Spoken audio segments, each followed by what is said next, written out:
Gaza के लोगों को अल मवासी भेजने की तैयारी है। इजराइल ने अल मवासी को बताया सेफ जोन। पर्चों में भी पश्चिम जाने को कहा गया है। फिलिस्तीन का बेहद छोटा इलाका है अल मवासी। तो स्ट्रैटेजी के तहत, रणनीति के तहत अल मवासी भेजने की तैयारी है। फिलिस्तीन का छोटा सा इलाका, ये देखिए मैप के सहारे आपको बता रहे हैं अल मवासी इस वक्त कहां है।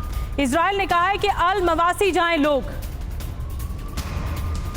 और ये सी एरिया के पास बताया जाता है।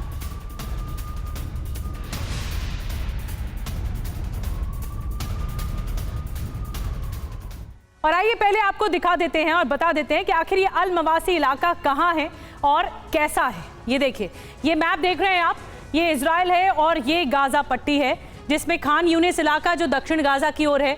और इजराइल का बताया निकलने का रास्ता ये है।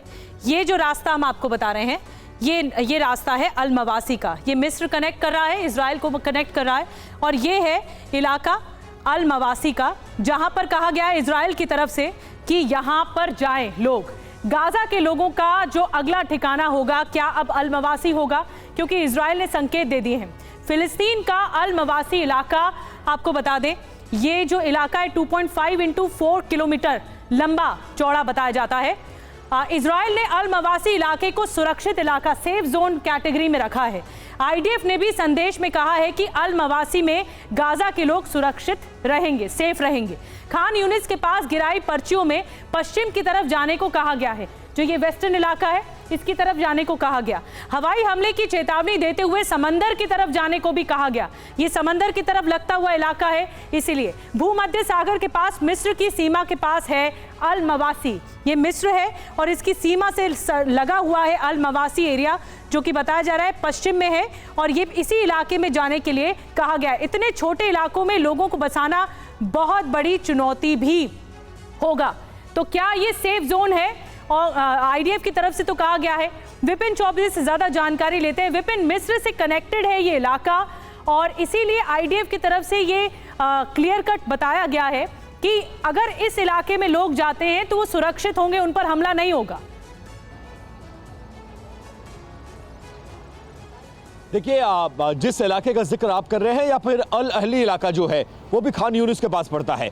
2-3 इलाकों के ऑप्शंस दिए जा रहे हैं, लेकिन आप जानिए कि 25 लाख की आबादी आज की तारीख में, क्योंकि पहले से लगभग 11 से 12 लाख साउथ गाजा में रहने वाले लोग, और माफ करें, नॉर्थ गाजा से जो शिफ्ट होकर लोग गए हैं, वो लोग आज की तारीख में 22 से 25 लाख की आबादी साउथ गाजा में रह रही है। क्या इनको किसी एक शहर में शिफ्ट किया जा सकता है? और शिफ्ट करना क्या इतना आसान होगा? ये असंभव सा लगता है। बेशक, क्योंकि दुनिया को, जो इंटरनेशनल कम्युनिटी है, उसको भी शक्ल दिखानी होगी इजराइल को, इसीलिए वो अपनी तरफ से पर्चे गिरवाना, एडवाइजरी जारी करना, बार बार लोगों को ये हिदायत देना कि आप चले जाइए क्योंकि हमें बम्बार्डमेंट करना है। लेकिन इतनी बड़ी तादाद में लोगों का माइग्रेट होना असंभव है। हाँ, ये जरूर है कि इजराइल अपनी कार्रवाई नहीं रोकने वाला है, और इन दोनों के बीच में जो लोग माइग्रेट नहीं हो पाए, या नहीं जा पाए, या नहीं पहुंच पाए, उनका मारा जाना तय माना जा रहा। साउथ गाजा में बड़ा विध्वंसक कार्रवाई होने की आशंका बताई जा रही है, और ये नॉर्थ गाजा से भी ज्यादा विध्वंसक होगा। लेकिन इजराइल के लिए भी उतना आसान नहीं होगा जितना आसान नॉर्थ गाजा में ये लड़ाई रही है। बड़ी बात आप बता रहे हैं विपिन, सेफ रहिए, ख्याल रखिए अपना। और विपिन लगातार ये जानकारी दे रहे हैं ग्राउंड जीरो से कि किस तरह के हालात इस वक्त हैं, क्योंकि दक्षिण गाजा जाने की ओर कहा गया इजराइल की तरफ से कि नॉर्थ से दक्षिण चले जाएं।